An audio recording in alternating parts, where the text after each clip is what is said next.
Yo, what's up guys, and welcome back to Best in Road YouTube channel sama gue Malvin. Dan boy, oh boy, Apple ternyata nggak ngerilis hardware apa-apa di event WWDC kemarin.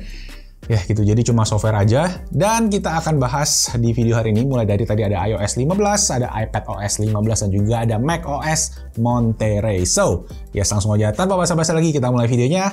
Let's go!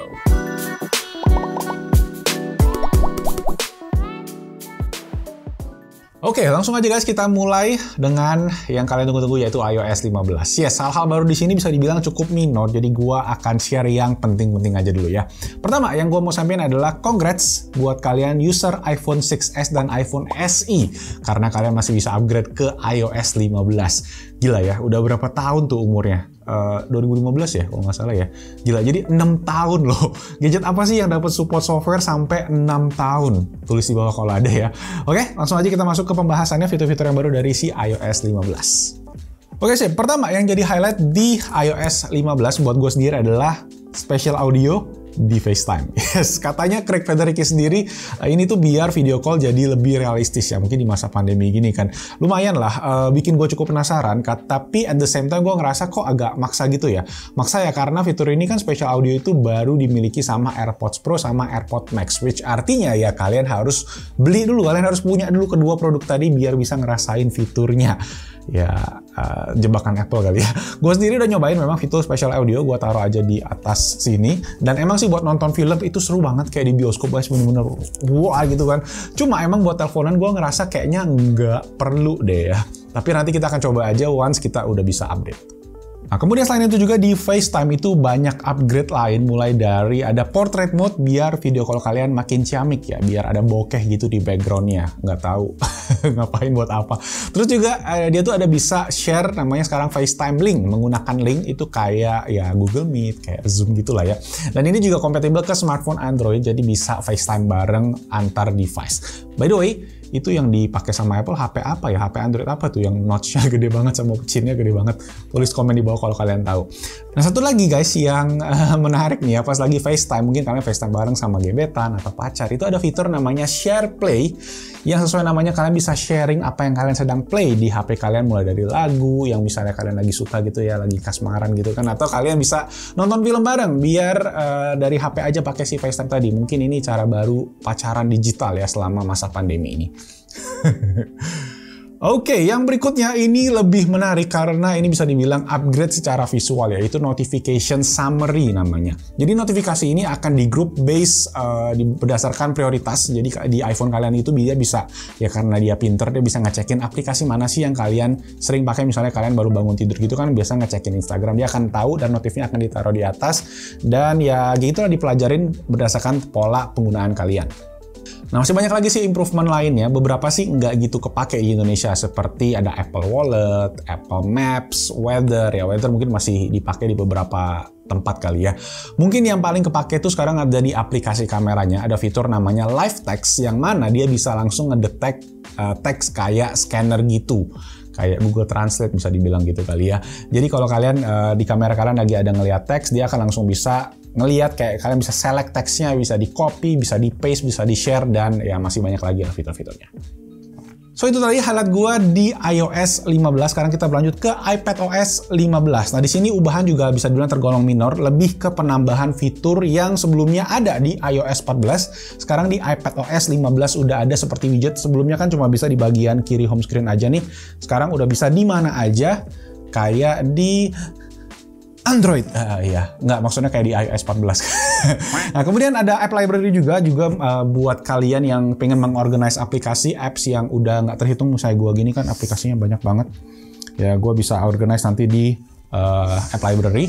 Dan yang secara visual baru itu adalah namanya Shelf, dimana kayak Mac kalian itu bisa kalian bisa ngelihat window yang kalian minimize di bagian bawah, di bagian docknya gitu, bisa untuk akses yang lebih gampang, lebih mudah. Bisa langsung juga combine untuk split view di application switchernya, di app switcher. Terus yang menurut gue juga lumayan menarik adalah Quick Notes, dimana kalian bisa langsung aja tarik dari kayak kiri bawah, kanan bawah di iPad kalian buat langsung keluarin notes, dan kalian bisa pakai Apple Pencil buat nulis notes. Jadi kayak yang ada di HP itu loh, yang ada note-note-nya gitu ya. Tapi ya gitu guys, fitur Quick Notes ini kayaknya membutuhkan Apple Pencil juga, jadi ya gitu deh. Beli lagi. Oke, sebelum gue lanjut, gue mau ngucapin thank you buat NordVPN yang udah sponsorin di episode kali ini. Nah, NordVPN merupakan aplikasi VPN favorit gue buat iOS device terutama guys, karena dia simple dan ada widgetnya. Jadi gue tuh cukup satu kali klik aja untuk mengaktifkan VPN dan satu kali klik juga buat disconnect. Plus koneksi gue juga setelah aktif ya akan terjaga dengan aman. Nah, dengan NordVPN kalian itu bisa surfing dengan nyaman dan aman tanpa takut data juga bocor ke dunia maya seperti yang kemarin terjadi ya. Jadi hati-hati untuk data kalian, privasi kalian tuh make sure dijaga.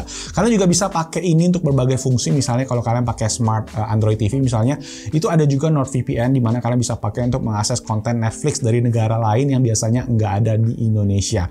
Nah, servernya NordVPN juga tersedia banyak banget di seluruh dunia, dan yang paling penting lagi adalah ketika kalian pakai NordVPN, itu kalian punya koneksi internet itu nggak bakal jadi lemot kayak VPN lainnya. Nah, buat kalian yang pengen berlangganan NordVPN, gue ada voucher diskon sampai dengan 70% plus ada gratis 1 bulan tambahan dengan kupon code BITEK.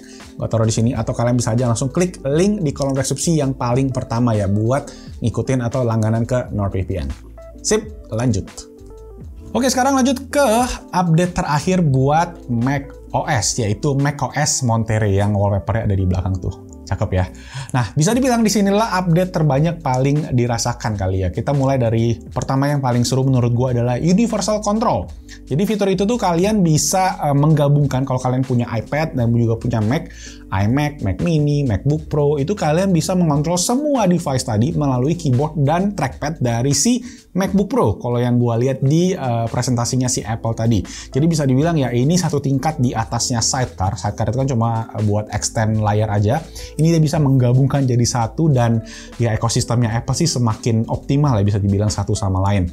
Kemudian fitur berikutnya sekarang udah ada AirPlay di layar Mac kalian. Jadi kalau kalian mau mainin lagu, screen mirroring iPhone atau YouTube, Netflix, itu bisa juga langsung ke Mac kalian. Dan bisa dibilang ya fitur ini sebenarnya udah cukup umum di Smart TV, jadi ya oke lah.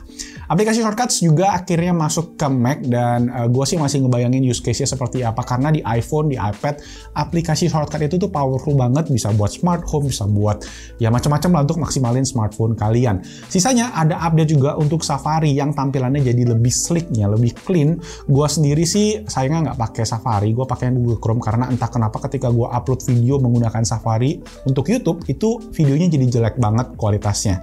Ya mostly itu sih yang penting-penting. Gue akan coba dulu, nah nanti mungkin pas ada Mac baru ya. Gue penasaran, pengen gue aja harapnya ada Mac baru, cuma nggak ada. Nanti kalau udah ada Mac baru kita akan bahas kalian di sana untuk si macOS Monterey ini. Oh ya, terakhir untuk urusan compatibility sama kayak iOS, ini supportnya gila sih. Buat Mac dari tahun 2015 ke atas itu support semua. Mac Mini dari tahun 2014 dan juga Mac Pro dari tahun 2013 itu compatible.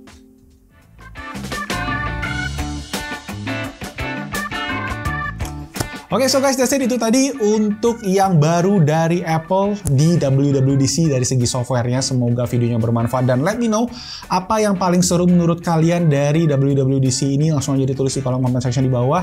Ya, apakah menarik, apakah nggak seru karena nggak ada device barunya. Gue sih rada sedih, again guys, karena gue pengen Mac yang M1X atau M2 itu bakalan gila banget sih. Cuma ya nanti kita cek aja deh, tunggu aja. Gue pasti bakal bahas di YouTube channel Best Network. Jadi jangan lupa subscribe dan hidupin notification-nya biar kalian gak ketinggalan info tentang tech and gadget yang ada di Indonesia. Nama gue Malvin, stay safe, stay healthy, and I'll see you guys on my next video. Ciao!